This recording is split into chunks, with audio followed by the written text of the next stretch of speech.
Hey, folks, I'm Tom Albright from AV Nation. With me to talk about all things audio and actually networking and stuff.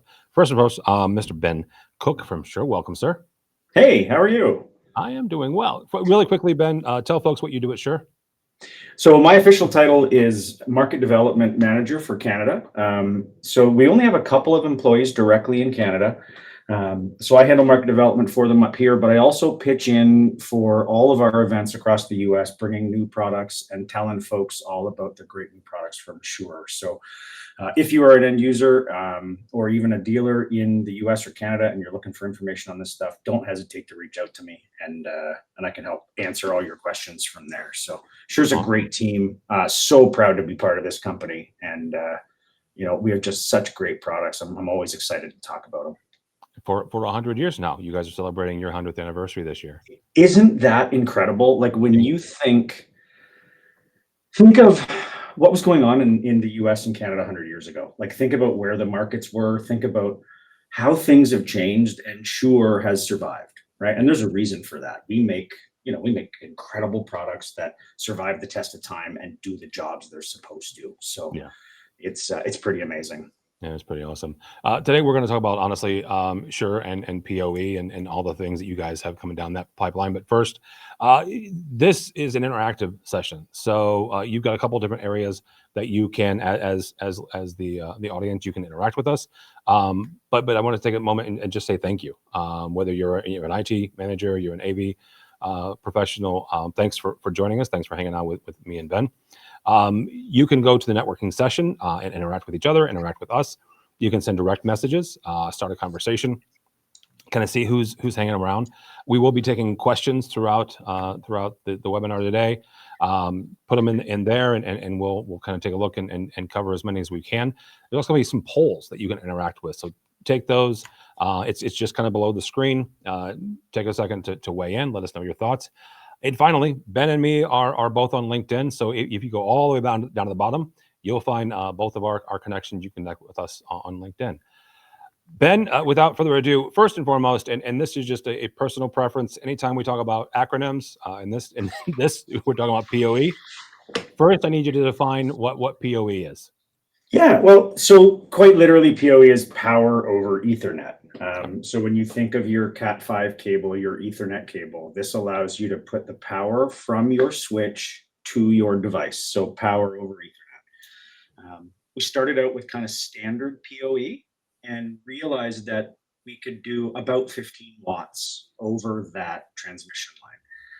And 15 watts is enough for some small microphones, maybe a small camera that doesn't need a whole lot of movement, things like that. But we realized pretty quickly in the industry that the standard PoE wasn't enough, that we need a little more power, a little more wattage. So then PoE Plus was developed. And there's still PoE switches out there, standard PoE that are available everywhere. Please just, at this point, let's start looking at just buy a PoE Plus switch, right? If your device is PoE only, it's going to work great with PoE Plus because you're going to have some more power. But if I find generally if there's a problem with most of our newer systems, it's because the switch is either underpowered, right, or we've just overloaded.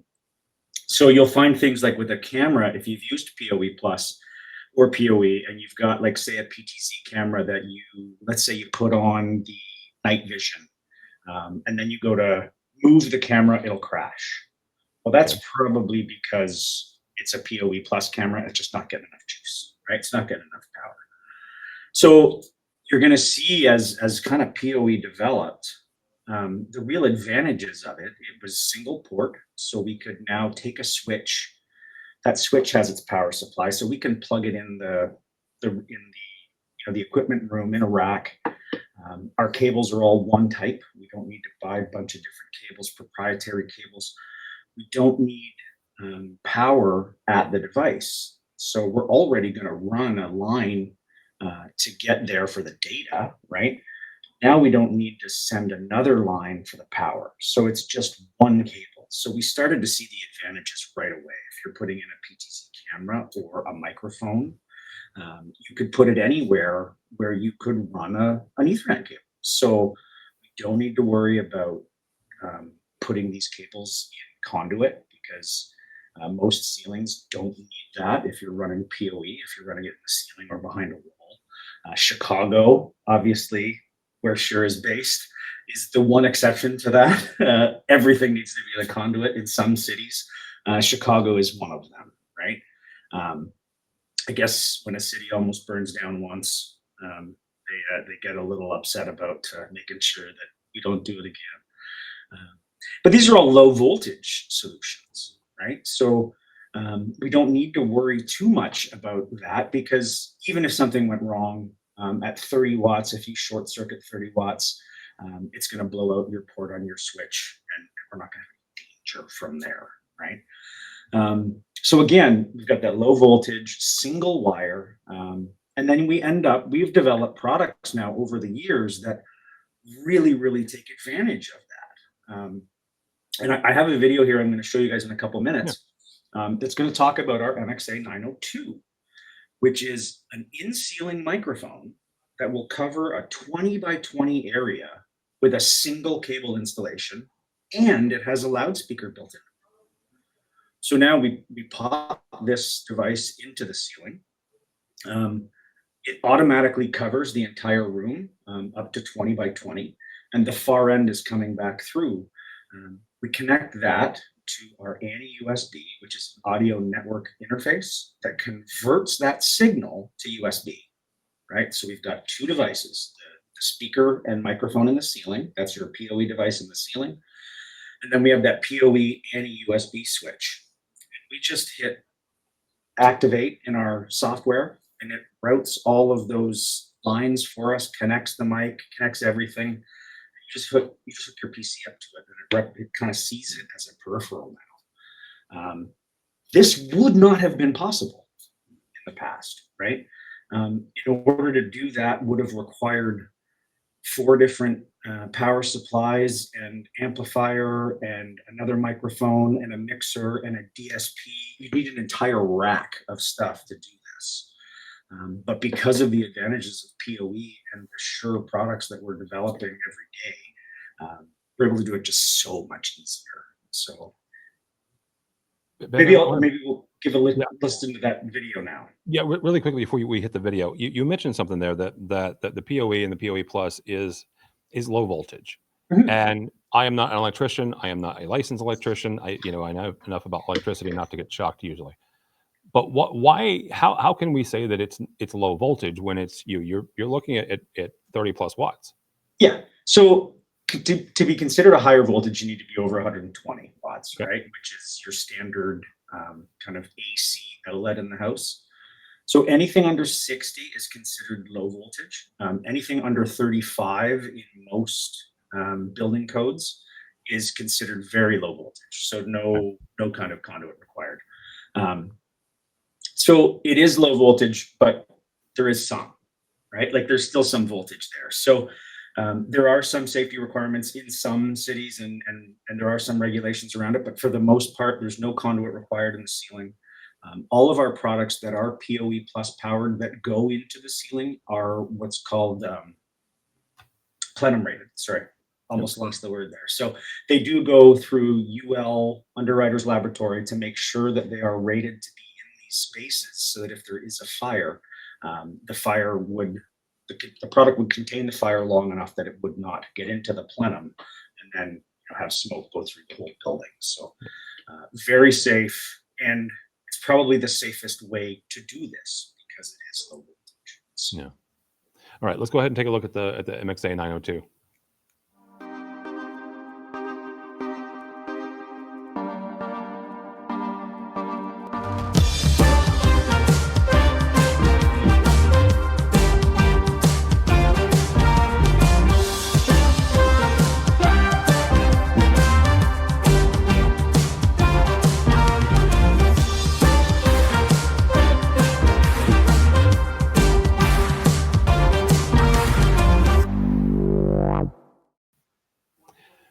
So Ben, when the MXA 902 was first released, I want to say it was 2 or 3 years ago, I had the opportunity, to see it in person, not just on the show for Infocom and ISC, obviously, but also in a conference room. And you're right, it's pretty unique. Not only the fact that you have a speaker and a microphone all in one, but again, you're talking about audio, and typically in an audio situation, you would not put a microphone next to a speaker, right? That is a Right. no-no.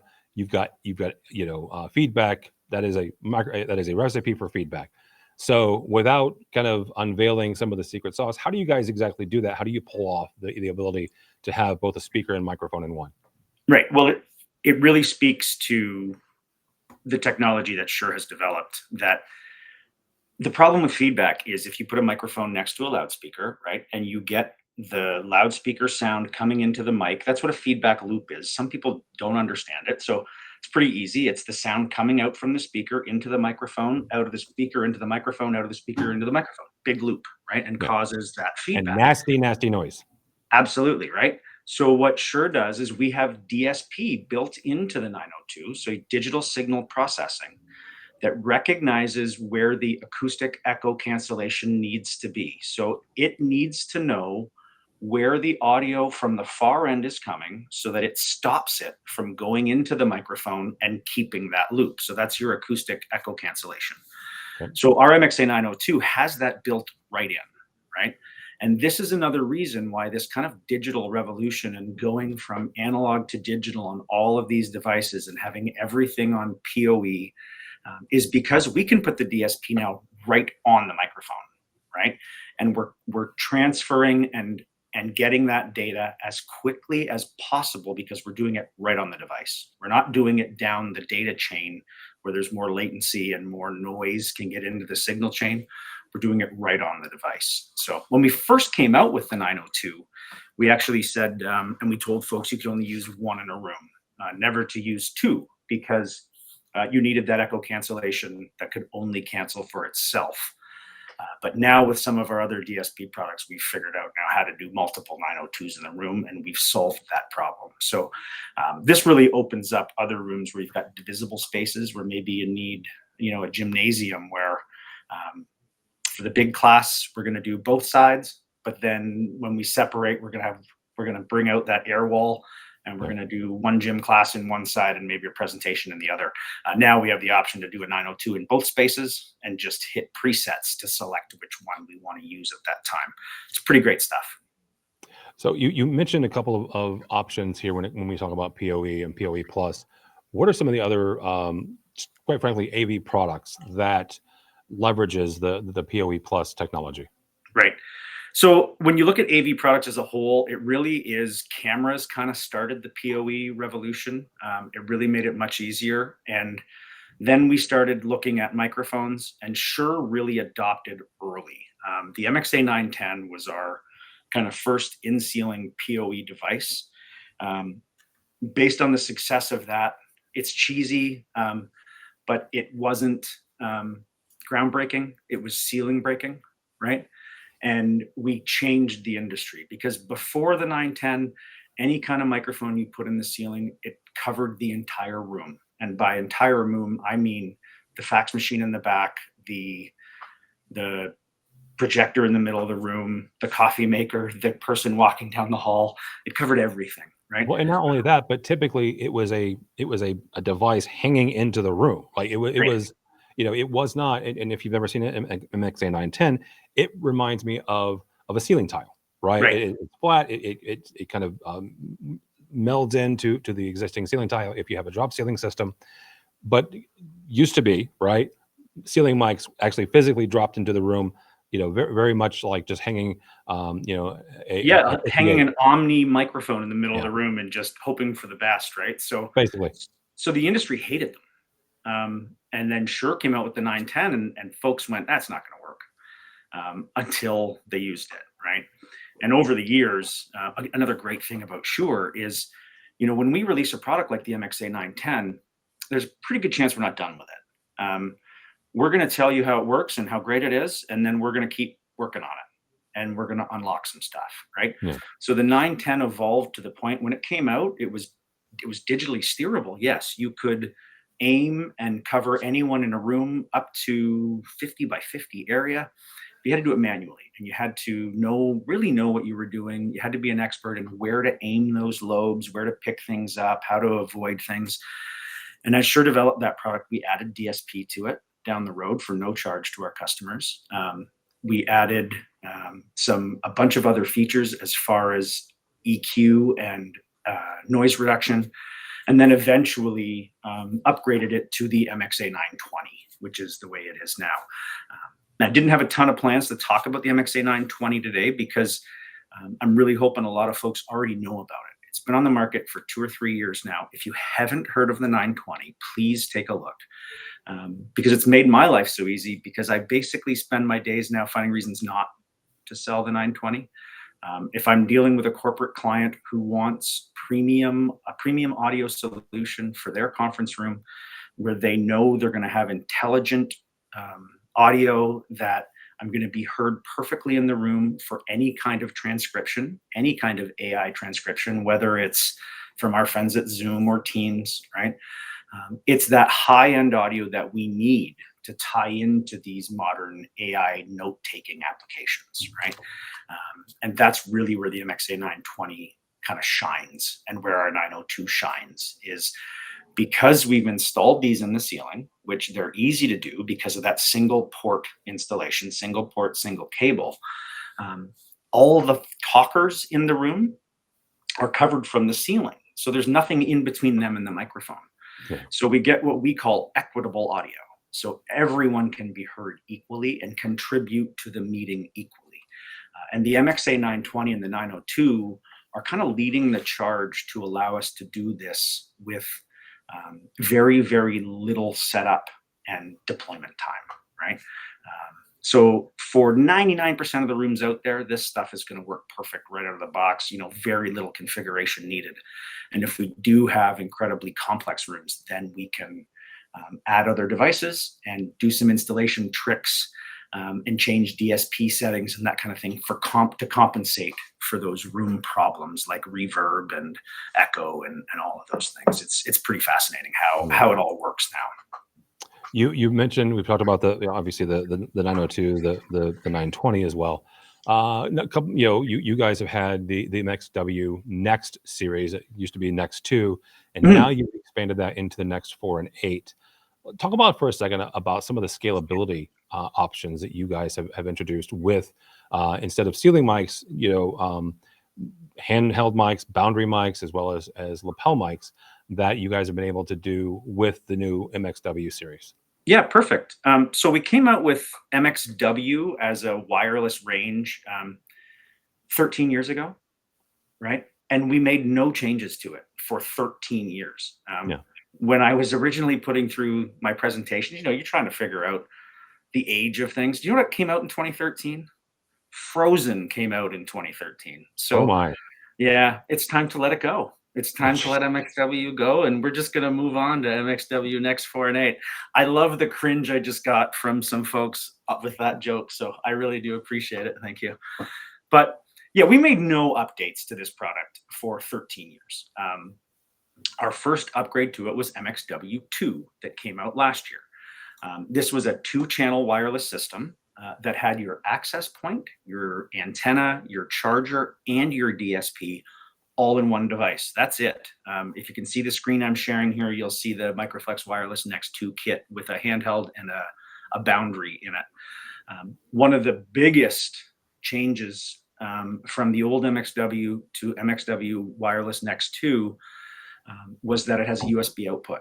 So now you could take this device, plug it in via its power supply, right? And take a USB-C output to your laptop, and it just would show up as an audio peripheral, 2 wireless channels of whatever you'd like. We can do handhelds, goosenecks, boundaries, or your lapel mic. It's either a body pack with a built-in mic, or you can add a separate lapel to it as well. The big differences and improvements on this product was battery life, which I'll show you here in a few minutes. This extra display on the devices that shows battery life and what room you're in, how you're connected, and what your signal looks like.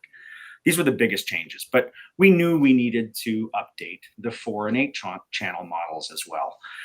So this is the newest range here.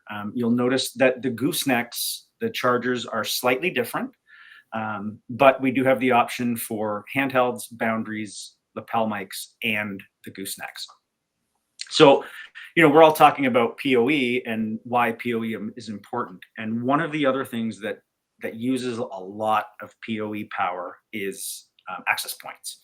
If you walk through any kind of public building, any restaurant, and look up, you're probably going to see something that looks like this, powered by PoE or PoE Plus. They're going to be used for wireless microphones. They're going to be used as an access point for the internet. They're going to be used for occupancy sensors. There's all kinds of things that these are used for. So this now gets a 4 or 8 channel APT with the DSP built into it, and it's powered over PoE. So we can take this device, install it on the wall in your boardroom, run a PoE network in there to make sure that it's got its power and it's connected to the internet. And that's all we need now to connect to this wirelessly. Our devices here, we've got the MXW1 body pack that will last for 19 hours. So this device has a built-in microphone. You can clip it in your pocket and it would cover you just fine. Or you can add any of our Shure lapel mics to it and or headset mic, and away you go. You'll get 19 hours of battery life out of that body pack. The MX2 handheld is your standard handheld here. I just happen to have one. You'll get 39 hours of battery life out of this handheld, which is insane. So you could basically leave this sitting on for a couple of days and your battery's not going to wear out. Your MXW6 boundary, if you don't know what a boundary microphone is, it is literally, you can see one there. You set it on the table and it uses the table as kind of reflection to pick up better audio in the direction that it's pointed. So we have those in a boundary or in a cardioid, or an Omni, depending on how much of the room you want to pick up. And then we also have the gooseneck. If you look at the battery life there on all of them, it's 20 or 40 hours, depending on the microphone. Shure also is notoriously conservative on our numbers. So we tell you 39 on the handheld. My display on this one right now shows 43 hours. So Okay. Shure likes to do that. We under promise and over deliver. But the cool thing with this product is, again, you get your remaining power, your range, and your corrected room name. But these chargers here are kind of the neatest part. They allow for multiple units to be charged at the same time. It's about 30 minutes to get 4 hours of battery life versus 2 hours for a complete charge. These are fast chargers. If you want network control so that we can see the battery life and everything else, we can put it on our network and monitor it through our Shure Cloud as well as our Shure Designer software. And this, again, is all because of PoE, right? Because we're able to put this stuff all on the network and be able to monitor it, we can see everything happening in our organization now through one pane of glass, through that Shure Cloud system. To see battery life, what units are being used, how often they're being used. We can keep an eye on all of these things to just make sure our rooms are being used efficiently. And we do have that onboard DSP. So you can use your APT now almost as your hub for your system. We don't need, in a lot of rooms, an additional third-party control system. We can keep things simple. And through this whole thing, what we've been realizing is that the longer we can keep the devices in our Shure network and in our family of products, then we have more control over the signal, which means that we can make sure that it's protected. We've got Shure encryption now from when you speak into the microphone until you come out of a loudspeaker. So it just allows for security and a lot more focus on the meetings instead of focusing on how the equipment works. So again, I think I went through most of these things already as to why it's cool. Very easy to set up. I think there's one more picture I just wanted to show you here. This is the software. So when we go online, we put these chargers and the APT on our network. we go into our Shure Designer and it just shows us where they are. It automatically recognizes their Shure devices. You can see on this one, we're only using 3 channels from this charger, and we're using 3 channels from this charger, right? So we're not using them all. And when we want to change which devices we're using, we just set them in the charger and hit sync. And it automatically updates those channels for us. It automatically finds its frequencies. You don't have to worry about whether or not the person next door to you is using a wireless microphone as well. It does all of that for you, and just Really keeps quick, it so easy. yeah, really quickly, Ben. You mentioned the long battery life. From a stat standpoint, is that 24, 48, whichever one it is that standby or is that active usage for 25 hours? So that is on standby, right? Yeah. So if you are actively using the microphone, passing audio, I believe you're going to get about half that life. But no one uses a microphone like that, Oh right? no. Yeah. So if your microphone is on continuously wireless and you're running audio through it, your times are going to be a little lower than that, but that is to be expected. We are the longest in the industry. And again, I love that Shure under promises and over delivers like that, because in real world, you are going to get even longer than those kind of published specs. It's pretty awesome stuff. The other aspect of those charging stations is the ability to daisy chain. Yes. Talk about why that matters, especially when we talk about whether it's PoE or whether it's a standard network drop. Why is the ability to daisy chain those charging stations so important? Yeah, so in the past, any charging station that we had to have a drop right back to the switch. And that can be a little problematic because every port has a cost to the IT department. So some departments, it's hundreds or thousands of dollars per year to just have that one active port. And that's how they view their organizations. So now we can connect multiple chargers with only one port being used in the main switch. So you would go from your switch to your first charger and then out of it to the next charger, to the next charger, to the next charger, to be able to have that networked control. And there is no limit to the number of chargers we can add that way, all just on one port. So yeah, very advantageous to keep that number of port usage down. All right, very cool. I think we've got a video here of the MXW Next 4 and Next 8s. Sounds great. When it's your job to make sure everyone gets a say, you need a flexible solution that can go from lights on to mics on in seconds. That can effortlessly adapt and turn any room into a collaboration space. A solution that seamlessly scales up, no matter how many seats are at the table. With Shure MXW Next, there's always room for more.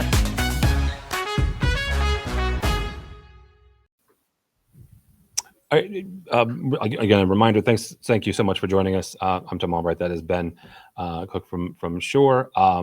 One of the things, Ben, before we watched the video, I had talked about was the daisy chain, and you mentioned the fact that just kind of keeps you on the network and connects everything and takes that system, both the visibility, also the DSP part, to the network. How is PoE? Just quite frankly, it is inherently digital. Right, it is inherently IT, but how does that help things like whether it's the MXA, the Next 4, Next 8, or the 920? How does that help kind of getting those devices into software? How does that make that transition easier? Yeah, so Sure, we've kind of been at the leading front of this transition from analog to digital, right? This, from my friends at home, is a Shure mixer from the 70s, all right, that I have had in the basement forever, right? I'm going to show you a new mixer and amp very soon, right, in a couple of minutes through these presentations. But because everything is changing so fast over the last few years, this transition from analog to completely digital, I think, took a lot of folks by surprise. It did not take Shure by surprise, right? And they've been seeing this transition for a very, very long time. And what it has allowed us to do is, because all of these products are inherently digital, we're converting to analog for the least amount of time as possible, right? We're staying in that analog realm for the least amount of time as possible.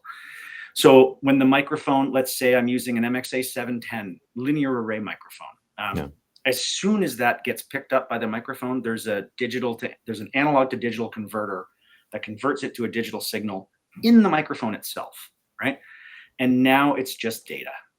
That's all it is, right? And in our world now, that's all that matters, is we get it into data, you get it into that digital format, it's just ones and zeros, and then we can direct where we can send it. And you can send digital faster, right? And we can send it longer than we can when it's analog, with no loss. And that's the big thing, right? Is there's no loss.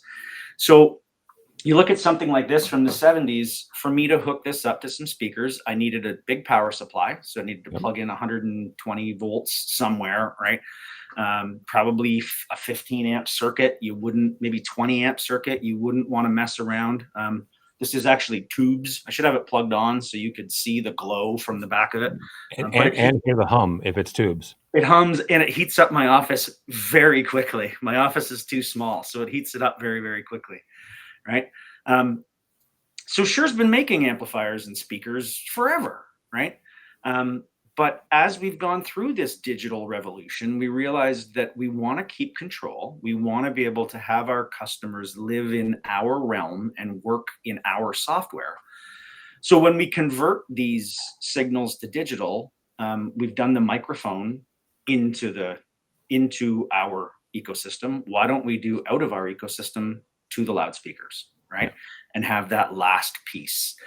So that'll bring us now to this Microflex conferencing loudspeaker portfolio I'm going to show you, because we've just launched this at ISE in Barcelona in February. So very, very quickly. When you look, I love these photos. You can see the advertising for the mixer I have right here from the 1970s, right? I don't want to have to be a strongman to move speakers anymore, right? And folks are realizing that, this is kind of antiquated. So we realized that we needed something a little different. This is about 8 inches by 8 inches, this device. And keep in mind that this is more powerful and does more things than this could ever have dreamed of doing. And it's about the size, of a package of mushrooms at your convenience store. There's nothing to them. It is PoE plus or PoE powered. I do like to tell people, don't even bother with PoE. Let's just go straight to the PoE plus. If you do run this in PoE, you'll have a maximum output on each of the speaker outputs of 15 watts. If you run PoE plus, you'll have 30. So you can run it in PoE. But again, the price of a PoE plus switch now, please go out and get yourself a good switch and make sure that it has the correct amount of power. So for this, if you were running 4 passive loudspeakers and you needed a ton of output, then let's make sure we've got a high-powered PoE plus switch, because there are different switches with different outputs. Some 4-channel PoE plus switches may only have 90 watts of output. Some might have 165. So depending on whether or not you're pulling a ton of devices off that switch, just watch your count, okay? So and that's really easy to do. Yeah, I was gonna say really quickly, how if you're an AV manager and an IT director here, and whether it's a scope of work, right? It's a request for proposal, or you're purchasing it straight from somebody else. How do you dig into the specs to make sure that the advertisement, right? The website might say, oh, this has got 8 PoE plus ports. The caveat is over here in asterisk. What are you looking for there on exactly how much power each port it provides? So if you're running, let's say we're running a room with 5 PoE plus devices that all request full PoE. So it's 5 devices that may request 30 watts at any time. Okay. So I'm going to make sure I've got 150. So 5 channels times 30 watts. I'm going to make sure I have at least 150 watts on that switch. Okay. A 90-watt switch just isn't going to be enough. So we need to make sure, because some switches will have, let's say it has 12 outputs and they say they're all PoE plus, but it's only got 165 watts. You're not going to be able to pull PoE plus off each of those ports at the same time. Now, for most installations, you're going to be okay. And you may not even realize you have a problem because your mic might not be coming on at the same time as your speaker or your camera. But if they all come on at the same time, then we may have a problem and one of them may crash. And from a best practices standpoint, you want to make sure that, and I'm asking the question really, I'm not stating that this is a statement. Do you want to make sure that the switch you have can support all of your devices coming on at the same time? Is that what I'm hearing you say? Absolutely. Yep. And I have learned this the hard way. As I transitioned from the analog world, I was a speaker guy for 20 years. I've been a microphone guy for 8 now, and am I ever happy to be talking about speakers again, because they're so much fun, right? But I've run into issues where I didn't realize, oh, well, it says it's a PoE plus switch. Of course it has enough power. Oh no, right? Like, we have to be careful because there are some devices that are PoE plus that are always pulling that power, whether it's using it or not. It always just makes sure it's there. Okay.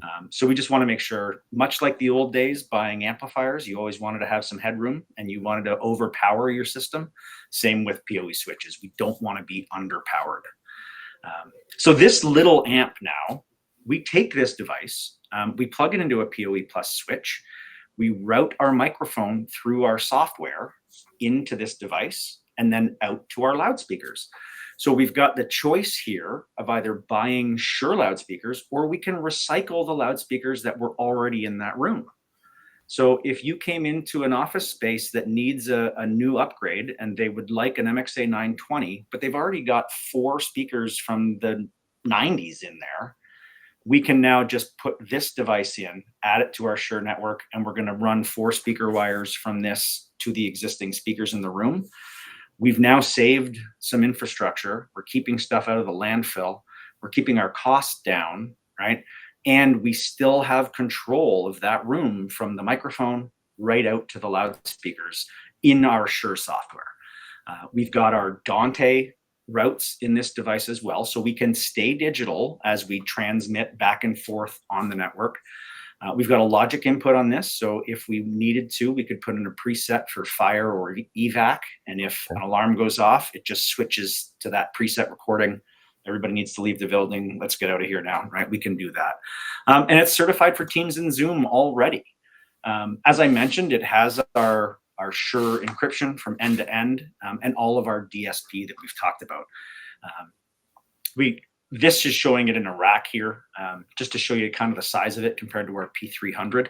I actually don't see a ton of these going in racks. I see them going behind the display or in the ceiling, potentially in a desk in the room, but very seldomly is it going to be going through like in a board like this. Yeah. And then we've got our speakers now.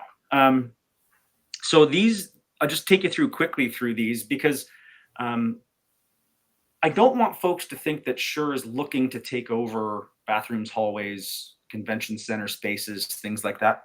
These are conferencing speakers, right? And we really want to offer these to our clients as a way to just make things that much easier when you're doing an installation with any of our MXA products. Because we want to be able to easily add the microphones. We've got that. We've got the DSP now. And now we've got the amp and speakers. So everything is in our family. Everything can be monitored through our software. These MXP1s, this is our mini pendant. They're very small. They're only like 5 inches deep. And the MXP3, there's our surface mount. These use new driver technology called BMR. It's a balanced mode radiator. It's a single point speaker, so everything comes from one spot. Yeah. And they're tuned specifically for voice, so they are meant for conferencing. right? And then we've got the MXP5 and MXP6. These are both much bigger, more of a standard ceiling speaker and a standard pendant, but they have 70-volt transformers in them. So if you needed to tie into another 70-volt system, if folks aren't entirely sure the difference between an 8-ohm system or a 70-volt, 8-ohm is like your direct home theater. You would set up, your negative and positive to each speaker, and they each have one channel. 70-volt has transformers in it, and it works kind of the way that electrical transmission works, where we send out a higher signal, but it hits the transformer and gets knocked down to a lower signal, so that every device in the chain gets the same level, right? Okay. So it was done like that for many bigger systems, distributed audio systems throughout the 90s and 2000s. Moving away a little bit from that now as we get through this digital revolution, but there still is no better way to do hundreds of speakers than to do it by 70-volt. This is not really what this is meant for, but if we do have rooms that have 70-volt speakers that we want to save, we can do that, right? I love this idea because it really does keeps the cost down, keeps so much stuff out of the landfill, right? And it allows us to reuse infrastructure that we've already paid for, right? And then we can spend more money on microphones and things like that that actually help your meetings. So, And PoE switches. PoE PoE switches. So Yeah, more really powerful quickly, switches. again, we'll take any questions you've got. We'll cover those here in about 5 or 6 minutes. Ben, you mentioned that they were tuned for voice. You also Mhm. mentioned that they're conferencing speakers. Talk for a second about kind of the differentiation and contrast those with, something that is tuned for music, let's say. What is the difference there, and what is the use case difference? Yeah, so when I say tuned for conferencing and voice, I really mean we have taken a crossover in that speaker and set it to remove a whole bunch of the bottom end, Okay. and a whole bunch of the really high top end. So the really low bottom end and the high top end are what makes music sound great, right? But it's what makes a conference room sound terrible. Yeah. Right. So we remove that from the conference room speakers so that you're hearing the voice, and it accentuates the voice and makes it incredibly intelligible. The problem is if you play program music through it, you're going to lose all your bottom end, and you're not going to be real happy with how that sounds for music. Now, with these devices, because we have a digital DSP, right, we can have it voiced for conference. And then if you would like, you could set a preset where we bring in an EQ and bump up that bottom end, and we just call it program audio, right? And now we can give that boost. It's not going to be bassy, particularly on the MXP1 and MXP3, the smaller ones, because they're a 3-inch driver. They can only move so much air. On the bigger devices, though, the pendant and the ceiling speaker, they sound great, right? But we do need to make that change to the DSP because one's not great for the other, right? It's different horses for different courses. So. And talk about the differences between the pendant speaker versus the other types of speakers, and because you showed a couple different ones, including a ceiling mounted speaker. Yeah. What are the use cases between the different ones? Like when would you use a pendant versus a ceiling mounted speaker? Yeah, so I can click through these here. Like the mini pendant here, we're going to use these in open ceiling environments where there's no drop ceiling or finished ceiling, generally speaking. So if you think of retail applications, all of our new funky boardrooms where everyone's got wooden slats, that's the big one now, is wooden slats with lighting hiding in it, which is great until you need to put speakers or microphones in the ceiling. Now, we do have line arrays, the MXA 710 that we can hide in those slats. Again, also a PoE device. But having this one, the MXP Mini Pendant, again, it's only 3 inches across and 5 inches deep. It's very tiny. So we can hang those pretty much anywhere. We do sell aircraft cable kits to go with these, so you can install them that way. And then the surface mount, again, this is another one that's very narrow and thin, so we can mount it beside the displays, but we can also hang it from the ceiling and hide it in between those slats and those funky ceilings, right? But this is going to be more meant to be mounted beside the display or on the table. Is also another great application for these surface mount loudspeakers. Now we go into the ceiling mount. This speaker here has a much bigger can. So this is your standard like 12-inch can in a ceiling mount. We do have drywall installation kits for them, as well as the drop tile. It's a magnetic grill with a removable Shure logo, which is awesome for a lot of folks who don't want to give us free advertising once they've installed it. For me, it's not about the advertising. It's about being able to move the badge once the speaker's installed so I can have all my badges lined up. Okay. I hate when they're all on different angles. It's a little OCD in my Turn head. different directions, yes. Yeah, but and they're all paintable as well. So we can take those grills off and paint them should we need a custom color. And again, same with the pendant. Now, the pendant and the ceiling speaker do both sound much fuller and bigger sounding than our smaller speakers, but that's all just down to volume, right? Like we're only moving so much air. So one of the things I wanted to talk about briefly too, I haven't even talked about our 901. It's another PoE device. It's basically the same as the 902 without a speaker. Okay. So it's available in a 12-inch model. So that's it there. It'll cover a 20 by 20 area. And in this application, we're talking about Microsoft Front Row. Microsoft obviously is doing a lot of work right now with Teams. They are kind of taking over the market. Zoom is putting up a great fight, and we're watching what's happening. It's great. But they're really pushing for Microsoft Front Row, which is spatial audio. So when someone on the left side of your screen talks, they want the audio to come out of the left speaker. Yeah. And then when someone on the right side speaks, they want it to come out of the right side. We're one of the only companies that can do this with Teams now because of that stereo amp. So we can put the signal in and divert it that way and separate the left and right to give you that spatial audio that Microsoft is really pushing for. And I guess this one I might just throw at you guys that I didn't tell you I was going to talk about this one, but as we kind of pushed in here and it was released and I got permission to talk about it, the last thing I kind of want to talk about is kind of an evolution of where all this digital stuff has come. And it's IntelliMix room kits with Microsoft and Shure is the newest evolution. Microsoft has partnered with Shure for the first time. They've partnered with an audio company. You know, Microsoft has done a lot of work with other computer companies and other, like Lenovo and all of these other manufacturers, but never an audio company. And Shure is the best audio company on the planet. And they know that. So now we've got a Shure branded Microsoft Teams room that when you pair it with our MXA 902, and then you've got a choice of one of our Hudley cams, we have 3 different versions. You've got a system now that you would purchase from us. It comes with the switch, the compute, the touch panel, the microphone, and the camera.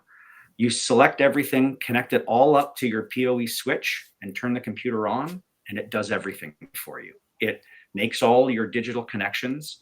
It opens your Teams room.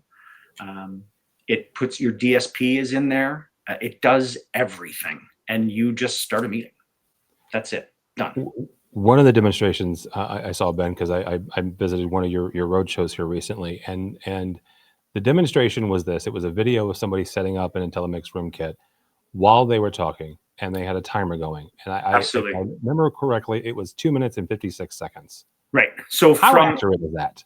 So from out of box to making a call, and I have to put this with a caveat, because if your Microsoft license is updated and you have a Teams license, you can be passing audio in less than 3 minutes from the time you open that box.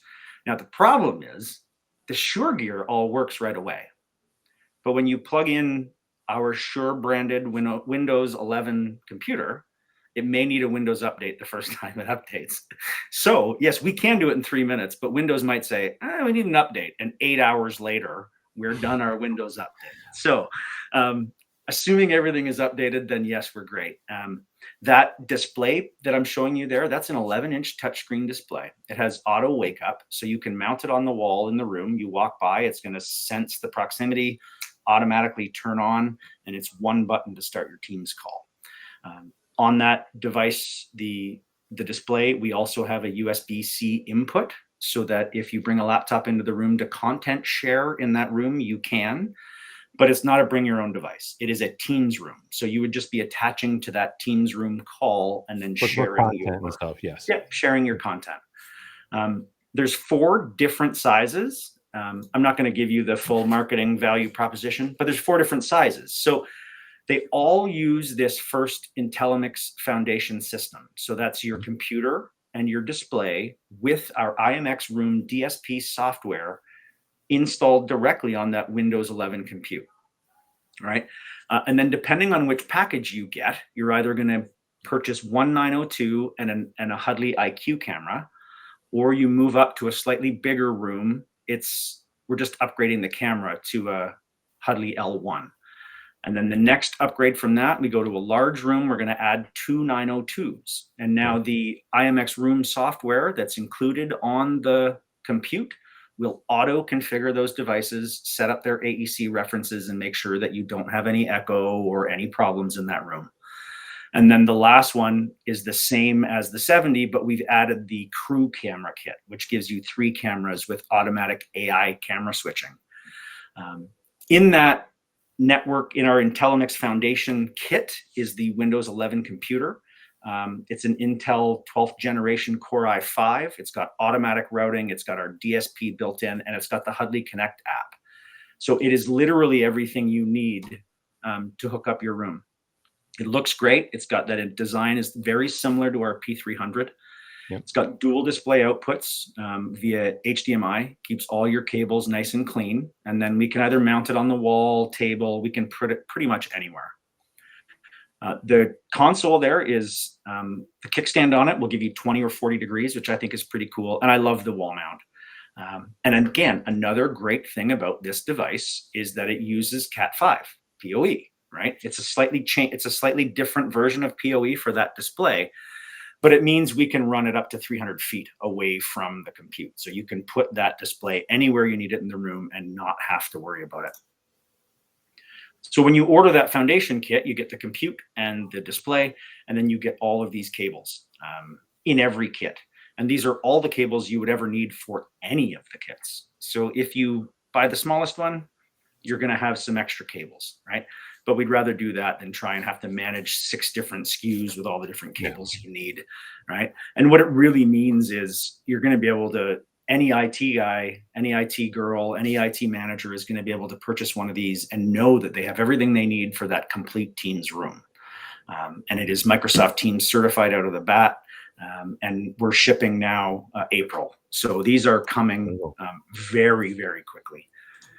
So that's the foundation system. And then just depending on which one you order, you would get separate boxes, you know, with your Hudley IQ camera. This is all kind of boring stuff that you don't need to worry about, but it is all standard firmware for these products right out of the gate. The only other thing I really wanted to point out is that it does have that IntelliMix DSP on it, right? Which is kind of how this started.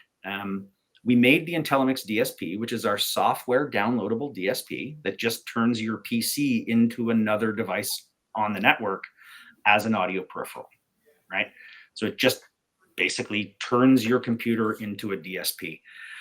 We launched that, and other manufacturers realized, hey, we can put that on our compute, and it improves our situation, right? Like we're now going to put that with our MXA 920s on our X computer brand, and it makes our room perfect. So Shure went, well, why don't we just put it on our computers, and then we can manage the entire bandwidth, right? So we've got now from the speaker all the way through the PC out to the microphones, you know, it's all in our environment. So this really is kind of the culmination of a lot of work.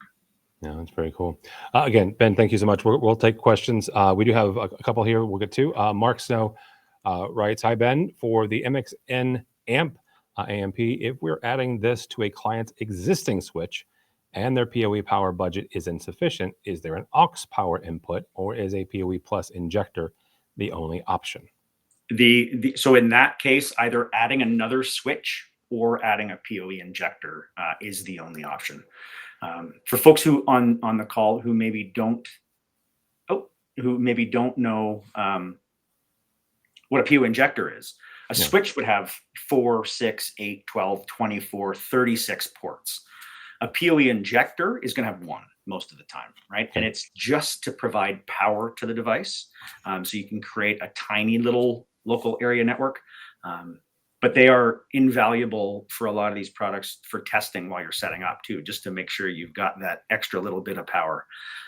But the great thing about PoE too is if they've got an existing project, you can take another switch and just kind of add it into the network, right? To get that additional power. So if you had your choice, which would you do? I mean, obviously there are different variables here, but if you're just sitting and you're using Mark's example there, which would you rather do? Would you just put on an extra switch, or I'd throw buy a in new your switch. Okay. I'd buy a new switch. Probably if you're out of space in that switch, if we're adding products at the level of that I'm looking at from Shure, let's spend another couple $100 and replace that switch, right? To make sure that all of these products are going to have the power and the bandwidth to perform optimally. Well, it also gives you some future expansion as well. Absolutely, and headroom, right? We want headroom. Just like I said with the amps back in the day, you always had to make sure you were overpowered. It's not a bad idea to make sure we've got overpower in PoE as well. All right, very good. Ben, thank you so much. If somebody is interested in finding out more about the Microflex Advance Array microphones or the speakers or anything else like that, how do they do that? Well, you can reach out to me at cookb@shure.com. If otherwise, you can check out shure.com as well. But yeah, please reach out, and I would love for anybody to reach out that has a question. And if you're not in my region, I'll hook you up with the folks nearest to you to get all the information you could ever need. All right, very good. We'll take all the other questions. We'll send them to Ben. He can connect with you guys.